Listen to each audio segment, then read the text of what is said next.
Paul Violas joins me now. He is the CEO of Violas Group International. Thanks so much for being here. My pleasure, Vlad. All right, so what a tale of two cities. No right? question. Let's talk about this decision to indict this officer in the case in Tulsa, Oklahoma. What do you make of that? They had to do it. There's no question about it. And the reason why is because when you take a look at police procedure and the law and how those two are going to be married on this situation, she was forced with a situation of exercising deadly physical force, which was not warranted. And thanks to the videotape, it clearly proved that he was not armed. So clearly, there is no question about it. They had to go ahead and indict her, and the charge being correct on manslaughter, because what she did was clearly unwarranted. There was no reason to exercise deadly physical force. All right, Paul, you've had a long career in law enforcement.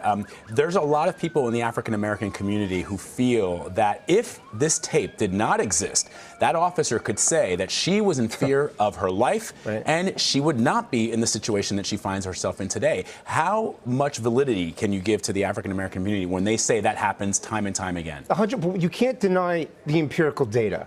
You can't hide behind anything when it comes to that. That's a legitimate concern, because absent that videotape, what you would have is the testimony of one officer and 3 other officers. Now, Vlad, what does that remind you of? That's Baltimore. Yeah, right. Right? You got a guy in Baltimore who died from a crushed voice box in a truck.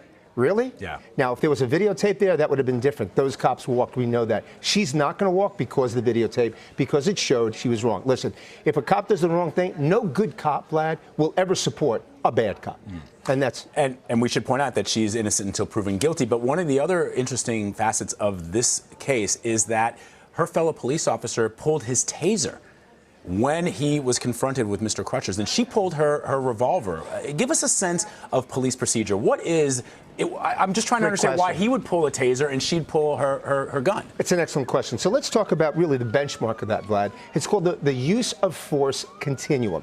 And that's what police officers all over the country are taught, from verbal commands to the use of deadly physical force. The taser is what's referred to as an impact weapon. So I don't have to go to actual deadly force by using a firearm if I can subdue the individual without using lethal force. The taser in that case was clearly the right way to go. Prior to that, if you think of the genesis of impact weapons, the nightstick, the PR-24, the ASP, things like that. The taser is a really solid impact weapon. It doesn't hurt the human being, and it ensures that you don't have to use deadly physical force. So the officer that went to the impact weapon was the right choice. The officer that went to exercise deadly physical force in this case, wrong choice, not justified. When do you expect that she will turn herself in? That's a good question. I don't know. I mean, she's going to be represented by either the FOP or the PBA, and they're obviously in negotiations with the DA's office of how that's going to work. But her defense attorney is going to have a very difficult time defending her with respect to what you just mentioned, that videotape. Videotape's not going to lie in that case. I also, the question that a lot of people have is police unions. They generally come out from the very beginning and say the officer was right, we have to trust the officer. And understanding, I mean, we've been talking about what happened here in New York City over the weekend. Right. These officers running to the scene of where there may have been another explosive device. Everybody running the other way, these officers running to that scene to try to figure out what was going on. And so there's a lot of bravery and courageousness that goes into the job. But this idea that police unions generally come out and say, look, the officer's always right, the perp is always wrong. Wrong.